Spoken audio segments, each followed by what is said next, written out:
Bom dia, senadores, ilustres senadores, deputado, ilustres colegas. Eu vou ser o mais breve possível. Agradeço imensamente a vocês que se perguntam o que o neurocirurgião está fazendo falando de Covid. É porque eu fiz uma pós-graduação em Harvard, onde um dos módulos foi justamente sobre o manejo de situações de calamidade pública e pandemias. Dito isso, eu gostaria de deixar muito claro que eu não tenho absolutamente nenhum conflito de interesse. E eu acho essa informação crucial.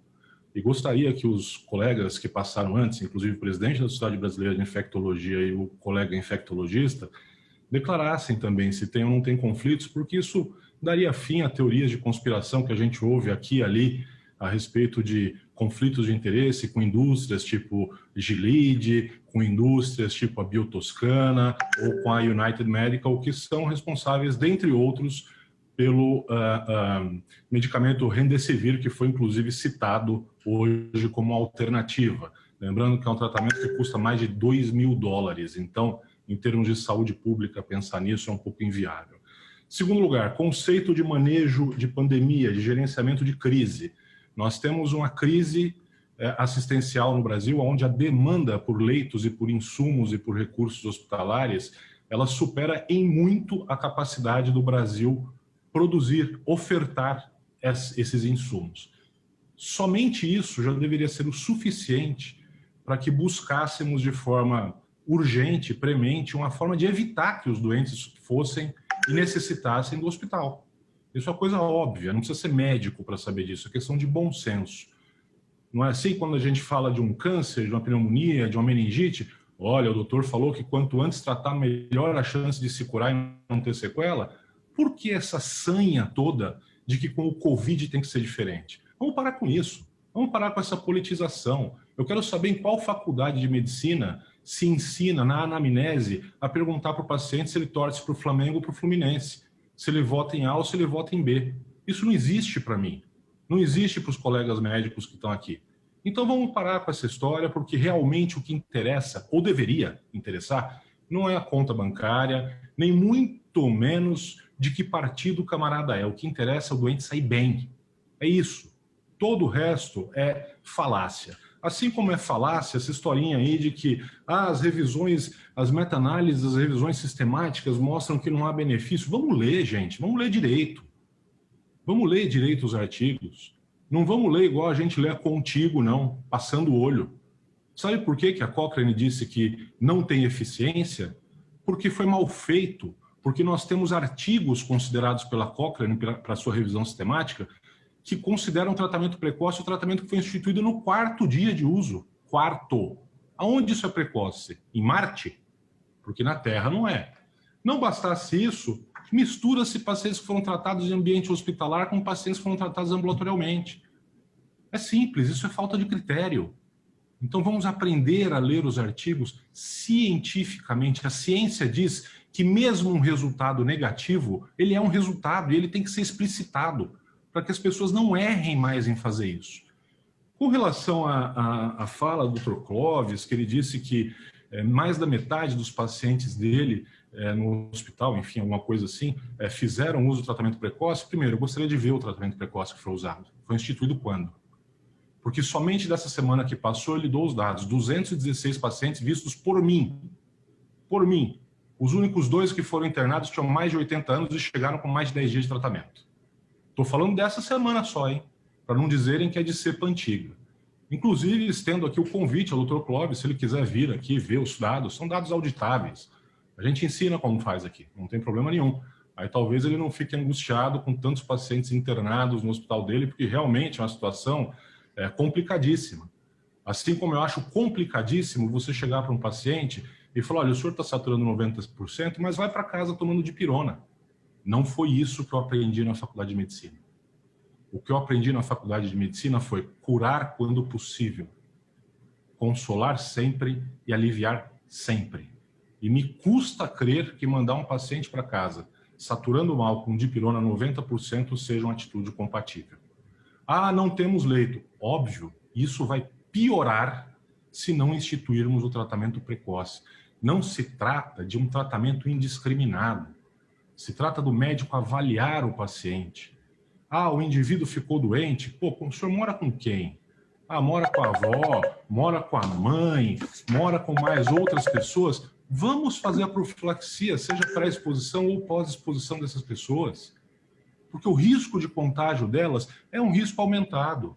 Ah, é o Dr. Paulo que está falando isso? Não, é a experiência. Vamos ver a experiência de Porto Feliz, cidadezinha aqui no interior de São Paulo, que tem a mortalidade dos pacientes com Covid mais baixa do país, 0,13%. Vamos ver o que aconteceu na cidade de Cascavel recentemente. Estado até do nosso ilustre presidente da SBI, 1.500 pacientes atendidos. Reduziram a ocupação da enfermaria pela metade, utilizando o tratamento precoce de forma adequada. Vamos ver Búzios. Se dizia que Búzios ia explodir durante o carnaval. Sabe quantos pacientes Búzios teve internado? 0. 0. Isso não são dados? Isso são dados. Dizer que medicina só pode ser exercida com estudo duplo cego randomizado é uma crueldade com o paciente humilde. Crueldade. Além de uma ignorância histórica, senador Girão, gigantesca. Para o senhor que gosta de história, a penicilina foi descoberta com base em observação. O indivíduo viu que ali estava escorrendo uma água que vinha numa planta que matava a bactéria. Pronto, surgiu a penicilina. Inúmeros medicamentos surgiram na medicina simplesmente por se observar o efeito benéfico.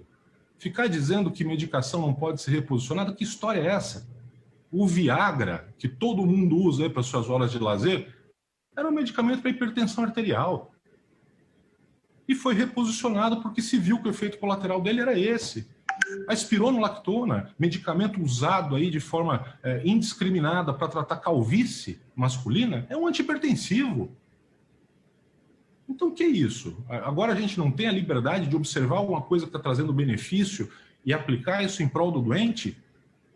Claro que tem. Inclusive, foi isso que o Conselho Federal de Medicina reafirmou, a possibilidade e a autonomia do médico em prescrever o que lhe bem fizer sentido, desde que arque com as consequências dos seus atos.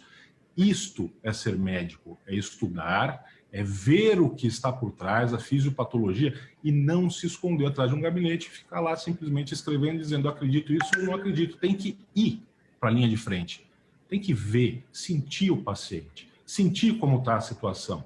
Dizer simplesmente que o oxigênio é a melhor coisa e que o hospital é a melhor coisa, eu concordo. Mas isso é viver como Alice no País das Maravilhas. Nós não temos isso. E não temos condições de ter isso. Isso se dizia há mais de um ano atrás. Aí se montaram hospitais de campanha, se gastou uma fortuna, se compraram respiradores. E onde é que nós estamos hoje? No mesmo ponto.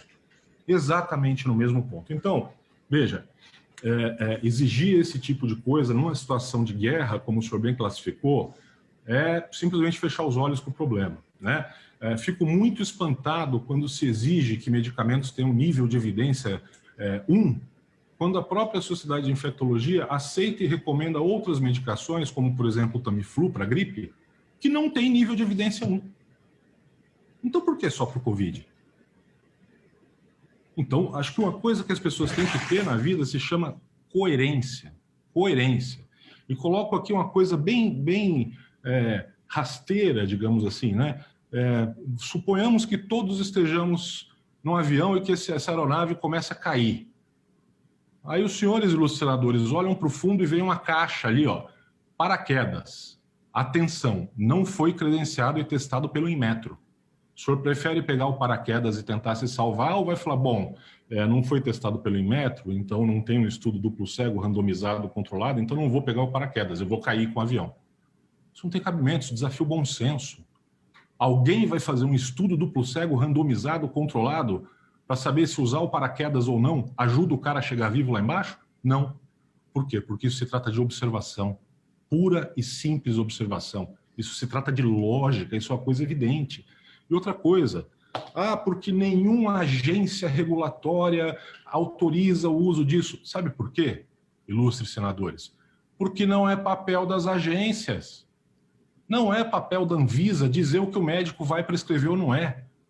O papel da Anvisa é avaliar a eficácia e segurança e liberar para uso. Esse 15 é o papel. segundos. ok? Dizer que ninguém mais no mundo está usando e não sei o que também não é argumento válido. Porque há um tempo atrás existia gente que falava, olha, a Terra é plana. E aí veio um maluco e desafiou todo mundo e disse, não, a Terra é redonda. E esse cara quase foi queimado vivo. Então dizer que, porque os outros não usam, não devemos usar, tá aí o Cadegiani para demonstrar. O Brasil faz pesquisa de ponta, senhores. Então, se os outros não fazem, pode ser que nós sejamos aqueles que vão indicar o caminho para os outros. Vamos parar com essa crise de viralatismo, de achar que a gente tem que seguir o que os outros fazem e acreditar no que o brasileiro está fazendo. Acreditar. Vejam Búzios, vejam outra coisa, não tem evidência? Por favor, nota técnica. Por favor, senador Girão, eu gostaria de compartilhar aqui a tela, eu vou colocar esse documento no chat, porque eu não gosto só de falar, não, eu gosto de mostrar o que está escrito e publicado. Então, se me autorizar a compartilhar a tela, eu gostaria de mostrar aos senhores um documento e vou mostrar-lhes porque é público. Tá autorizado, doutor Paulo. Eu só peço que o senhor inicie o encerramento aí, porque nós já estamos... Mas eu autorizo a compartilhar.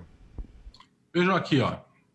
Nota técnica, 24 de fevereiro, ao Ministério Público Federal, Procuradoria da República de Goiás, ok? As evidências, no plural, científicas acerca do atendimento integral das pessoas acometidas com Covid-19.